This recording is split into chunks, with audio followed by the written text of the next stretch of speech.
La quinta generación de videojuegos cambiaría drásticamente a la industria. Si bien los 16 bits fueron una secuela directa de los 8 bits, ni Sega ni Nintendo contaban con que un tercer contrincante vencería a ambos en su propio juego.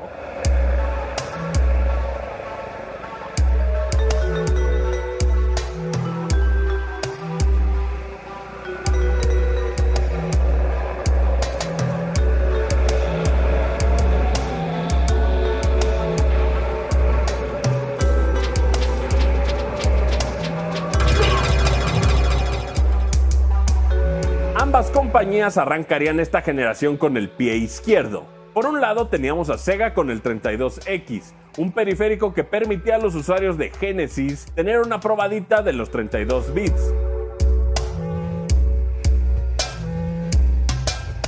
32 bits se empezó a requerir porque ya se buscaba otro tipo de cosas, como el 3D, por ejemplo. 32X fue una expansión fallida para tratar de darle más vida al Sega Genesis. Evidentemente había muchos asuntos en el aire. Estaba una lucha de poder entre Sega de Japón y Sega de Estados Unidos. Permitía hacer cosas muchísimo más poderosas. O sea, realmente tenía un poder de cómputo tremendo que fue subutilizado adentro de la consola. O sea, es este mismo concepto de un cartucho que tenga todo integrado, pero con unos procesadores tremendos.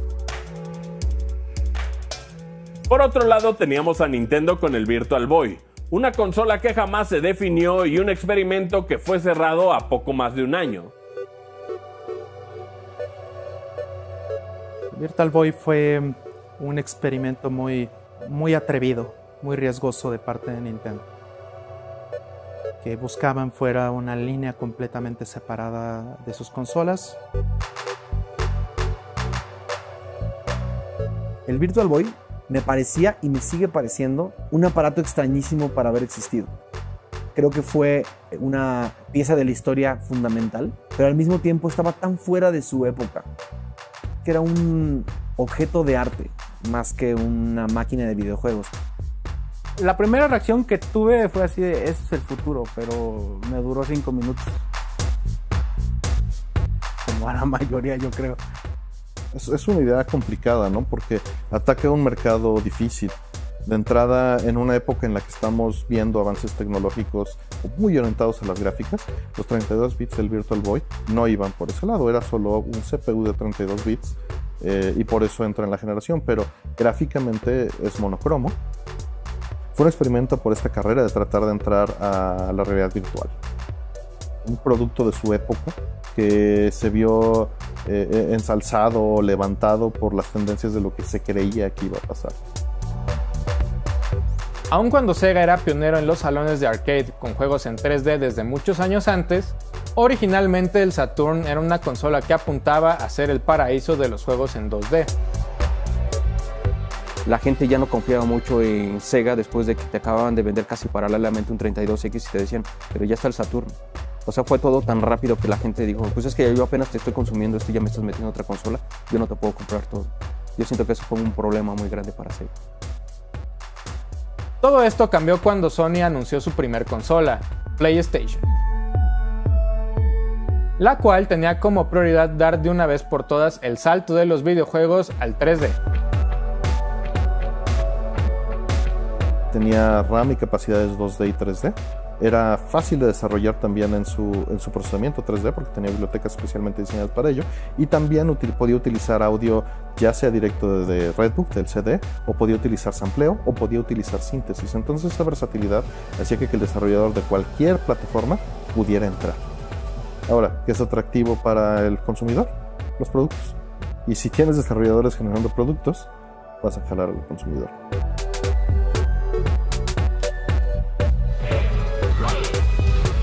Cuando los desarrolladores de videojuegos se enteraron que Nintendo utilizaría cartuchos para su siguiente consola, muchos le dieron la espalda debido a que durante años la compañía tenía el control total de la producción de los cartuchos. Y comparado con el costo de producción de un CD-ROM, inmediatamente PlayStation se volvió una opción más atractiva. Lo que Sony buscaba y lo que Nintendo temía con todas sus fuerzas era perder el control de la publicación y perder el control de la industria que hicieron a partir del chip, a partir del SIC. Lo que traía a la mesa el CD-ROM era cientos de veces más almacenamiento que un cartucho, a una décima o centésima incluso parte del costo. Entonces era una diferencia muy grande. Digamos que lo que en su momento hizo fuerte a Nintendo, en este momento era su debilidad. Curiosamente, PlayStation nace de una ruptura con Nintendo. Sony había trabajado en el audio del Super NES, lo que los llevó a planear posteriormente un periférico que llevaría a CD-ROM. Este proyecto jamás vería la luz del día, pero su desarrollo puso los cimientos de lo que hoy conocemos como PlayStation. Siempre, digamos, en la guerra de consolas ha existido rivalidades, desde Atari, que empezaron con demandas, celos de patentes, y cuando Nintendo dijo no con Sony dijo: yo ya tengo un proyecto muy avanzado, lo voy a aventar al ruedo, tengo que sacar lo mío, tengo que ser competencia. Si Nintendo hubiera tenido medio óptico desde el Super Nintendo y hacia el Nintendo 64, la historia hubiera sido completamente diferente. ¿Por qué? Porque Sony, ¿quién era? Todos estos publishers, todos estos developers ya tenían contrato con Nintendo y tenían historia previa con Nintendo, y Nintendo conocía mejor el negocio prácticamente que nadie. Entonces, habría sido una historia totalmente diferente. Sega, por su parte, modificó su hardware para competir contra el 3D del PlayStation, quien se había llevado a todos los third parties que habían trabajado tanto con Nintendo como con Sega en las dos generaciones pasadas. En un intento desesperado, Sega decide lanzar el Saturn, aún sin tener muchos juegos disponibles para su lanzamiento. Al igual que Nintendo, la industria no sería la misma después de Super Mario 64. Mario 64 cambia todo. Cambia la forma en la que vemos la experiencia espacial dentro de los videojuegos. Ningún juego antes nos había dado tanta libertad en un mundo tridimensional, arriba, abajo, izquierda, derecha, libertad de decir: aquí está este mundo, explóralo.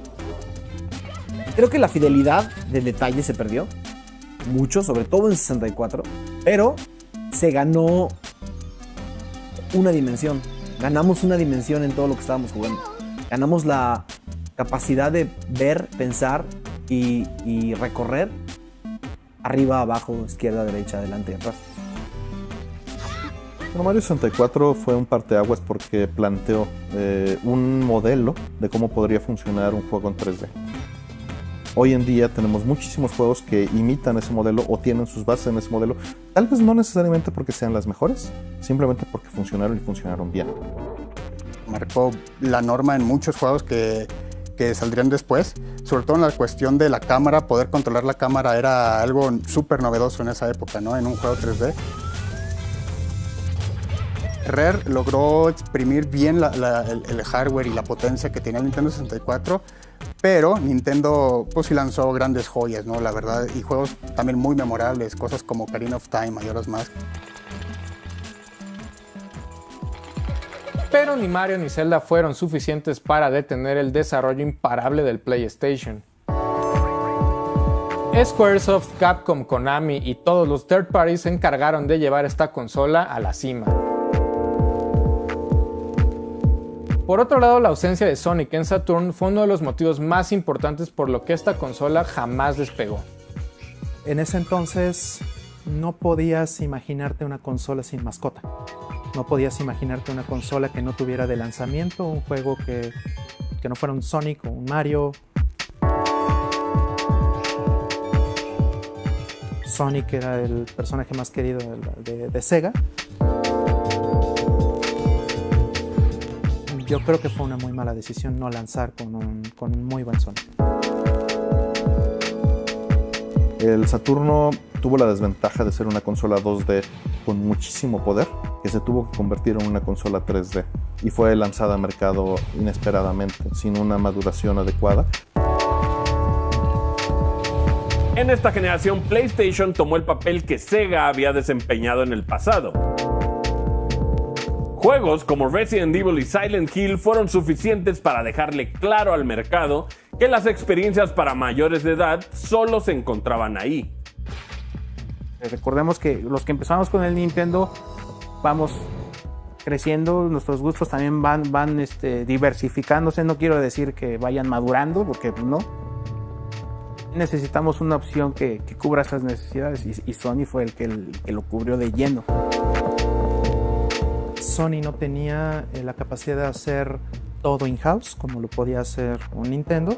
Nintendo siempre hacía herramientas que no publicaba o vendía las herramientas que desarrollaba muy caras. Sony hizo exactamente lo contrario. Sony abrió mucho más el desarrollo hacia el third party, fue mucho menos celoso con la tecnología y eso le permitió a mucha más gente entrar a la industria de los videojuegos que con la política de Nintendo. Muchos de los juegos de 64 son muy similares en su look, en la tecnología que utilizan, porque están utilizando lo fincado por Nintendo. Cosa que no necesariamente es mala, pero sí le daba una estética muy particular a los juegos de Nintendo 64. En cambio, en PlayStation tenías gente viniendo de muchos lugares. Era casi puro third party. Y eso afectó a que el panorama de juegos y oferta de juegos fuera completamente distinta. Y eso ayudó en su momento, ¿no? Contrario a lo que se podría pensar. En el caso de Sony, la sobreoferta ayudó al crecimiento. Siempre existía el pleito de, no, Ocarina of Time era mejor, Final Fantasy VII era mejor. Y la verdad es que los dos juegos son excelentes. Yo creo que las dos consolas tienen mucho que ofrecer a su manera, pero grandes experiencias al final del día. Ninguno de los competidores de esta generación se rendiría, pero definitivamente PlayStation tomó a Nintendo y a Sega por sorpresa, marcando la forma en que se movería la industria de videojuegos de ahí en adelante. La historia de los videojuegos estaría lejos de terminar, y una nueva generación de consolas y competidores con otro boost de poder eventualmente llegarían. Pero esa es una historia para otra ocasión. Esperamos que hayan disfrutado de esta serie original de Barkit BG. Esperen muy pronto nuevos episodios.